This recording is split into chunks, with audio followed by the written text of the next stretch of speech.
రాష్ట్రంలో కాంగ్రెస్ పార్టీ అధికారంలోకి వచ్చింది. వచ్చిన తర్వాత 5 మంది ఎమ్మెల్యేలు కాంగ్రెస్ పార్టీలో చేరినారు. లోక్‌సభ ఎన్నికలయిపోయాయి. లోక్‌సభ ఎన్నికల తర్వాత 22 మంది కాంగ్రెస్ పార్టీలో చేరుతారు అనే మాట బాగా వినిపించింది. ఇద్దరైతే చేరినారు. పోచారం శ్రీనివాస్ రెడ్డి, అలాగే సంజయ్ కుమార్ జగిత్యాల ఎమ్మెల్యే. ఇంకా చాలా మంది ఎమ్మెల్యేలు లైన్ కట్టే అవకాశం ఉంది అని తెలుసుకున్న కేసీఆర్ అంటే వాస్తవానికి కాంగ్రెస్ పార్టీలో చేరుతారనే ఇన్ఫర్మేషన్ ఉంది. ఇన్ఫర్మేషన్ లేకుండానే రాత్రికి రాత్రి కాంగ్రెస్ పార్టీలో ఇన్ఫర్మేషన్ వచ్చిన 1 అవర్‌లోనే కాంగ్రెస్ పార్టీకి కండువా కప్పేస్తున్నాడు రేవంత్ రెడ్డి. వాళ్ళొస్తే కప్తాను లేకపోతే నేనే పోయి వాళ్ళ ఇంటికి కప్పుతాను అనే విధంగా రేవంత్ రెడ్డి అయితే కండువా కప్పుతున్నాడు. పోచారం శ్రీనివాస్ రెడ్డి ఇంటికి పోయి కండువా కప్పినాడు. సంజయ్‌ని ఇంటికి పిలిచి కండువా కప్పినాడు రేవంత్ రెడ్డి. ఏ నియోజకవర్గంలో ఏ నియోజకవర్గ ఎమ్మెల్యే జాయిన్ అవుతున్నాడో ఆ నియోజకవర్గంలో థర్డ్ పర్సన్ అంటే ఆ నియోజకవర్గంలో ఉన్నటువంటి ఇన్ఛార్జ్ గాని లేదా కాంగ్రెస్ లీడర్‌కి ఎవ్వరికి కూడా రేవంత్ రెడ్డి ఇన్ఫర్మేషన్ ఇస్తలేడు. ఇన్ఫర్మేషన్ పోయే కంటే ముందే రేవంత్ రెడ్డి ఆ క్యాండిడేట్ ఇంటికెళ్ళి కండువా కప్పేస్తున్నాడు. ఎందుకంటే కేసీఆర్ ఎక్కడ పిలిచి బుజ్జగిస్తాడో అనే ఉద్దేశం రేవంత్ రెడ్డికి ఉంది. టార్గెట్ బీఆర్ఎస్ మిషన్ బీఆర్ఎస్‌గా రేవంత్ రెడ్డి ప్రణాళిక ఆయన అడుగులున్నాయి.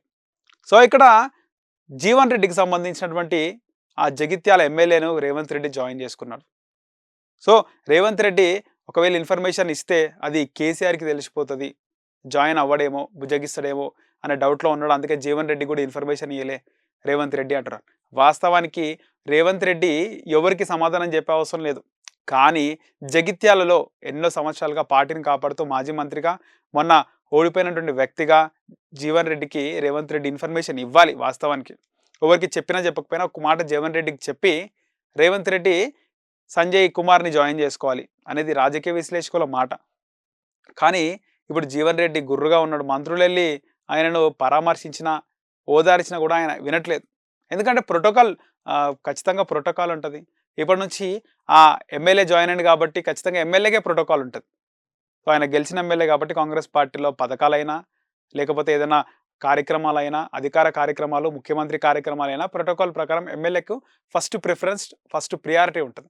ఇక్కడ జీవన్ రెడ్డి బాధ అదే. కాకపోతే జీవన్ రెడ్డికి ఢిల్లీకి తీసుకెళ్ళి ఓదార్చే ప్రయత్నం చేస్తున్నారు. జీవన్ రెడ్డికి మంత్రి పదవి గాని ఇస్తే అక్కడ పోచారం శ్రీనివాస్ రెడ్డికి దెబ్బే, ఇటు రాజగోపాల్ రెడ్డి, కోమటిరెడ్డి రాజగోపాల్ రెడ్డి కూడా దెబ్బే. ఎందుకంటే రెడ్డి సామాజిక వర్గం ఎమ్మెల్యేలు వీళ్ళకు ఇచ్చే అవకాశం ఉంటదంటున్నారు. కానీ జీవన్ రెడ్డి సైలెంట్‌గా ఉంటే ప్రసక్తి లేదు. ఆయన గనక ఇప్పుడు అధికారంలో కాంగ్రెస్ పార్టీ ఉంది గనక, ఒకవేళ గనక జీవన్ రెడ్డి ఒక్కసారి గనక ఆయన పార్టీ నుంచి రాజీనామా చేసి అటు బీజేపీలో గనక వెళితే ఖచ్చితంగా ఇది కాంగ్రెస్ పార్టీకి ఎఫెక్టే. ఎందుకంటే రాష్ట్రంలో అధికారంలో ఉన్నటువంటి పార్టీ నుంచి ఇతర పార్టీకి వెళ్తే ఆ పార్టీకి ఎఫెక్టే. సో ఇక్కడ రేవంత్ రెడ్డి కూల్ చేసే ప్రయత్నం చేస్తున్నారు. ఇప్పటికే శ్రీధర్ బాబు, అలాగే పొన్నం ప్రభాకర్ లాంటి మంత్రులను పంపించి ఆయన కాంప్రమైజ్ బుజ్జగించే ప్రయత్నాలు అయితే చేస్తున్నారు. ఇంకోవైపు కేసీఆర్ ఎమ్మెల్యేలను ఇంటికి పిలిపించుకొని మాట్లాడుతున్నాడు. నిన్న కేసీఆర్ ఫామ్ హౌస్‌లో ఉన్నటువంటి ఎమ్మెల్యేలు ఎవరా అని చూస్తే, అక్కడ ఉన్నది మొత్తం గతంలో తెలుగుదేశం పార్టీలో గెలిచి ఇటు బీఆర్ఎస్‌లోకి వచ్చిన ఎమ్మెల్యేలే. పక్కా టీఆర్ఎస్, బీఆర్ఎస్ ఎమ్మెల్యేలు ఎవ్వరు లేరు. మాగంటి గోపీనాథ్, మాధవరం కృష్ణారావు, ఆర్కెపూడి గాంధీ, కుత్బుల్లాపూర్ ఎమ్మెల్యే కేపీ వివేకానంద్, అలాగే ప్రకాష్ గౌడ్. వీళ్ళు 5 మంది ఉన్నారు.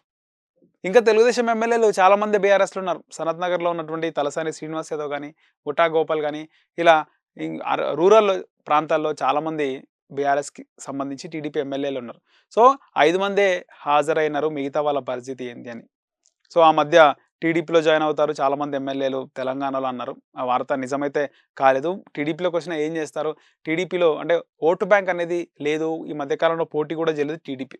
సో వస్తే కాంగ్రెస్‌లోకి వచ్చే అవకాశం ఉంటది లేదా బీజేపీ.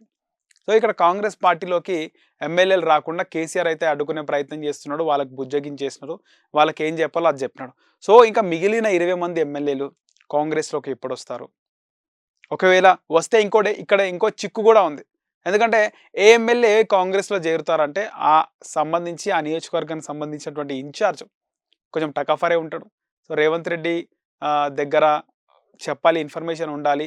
ఒకవేళ ఇన్ఫర్మేషన్ లేకుండా గనక ఆ ఎమ్మెల్యేని జాయిన్ చేసుకుంటే ఇక్కడ ఆ నియోజకవర్గంలో ఉన్నటువంటి ఇన్‌చార్జ్ ఆయన పార్టీ మారితే ఇది కాంగ్రెస్‌కి ఎఫెక్ట్. ఒకవేళ ఏదైనా నియోజకవర్గానికి సంబంధించినటువంటి ఎమ్మెల్యే జాయిన్ అవుతుండు అంటే జాయిన్ అయ్యే ముందు ఆ నియోజకవర్గ ఇన్ఛార్జ్‌ని పిలిచి మాట్లాడిపిస్తే, ఆలోపు కేసీఆర్ గనుక ఈ విషయం తెలిస్తే ఆయన ఖచ్చితంగా పిలిచి బుజ్జగించే అవకాశం ఉంటది. సో, రేవంత్ ముందు ఒక పెద్ద చిక్కుముడి ఉంది. ఈ చిక్కుముడిని రేవంత్ రెడ్డి ఎలా విడిపిస్తాడో మరి జూడాలి.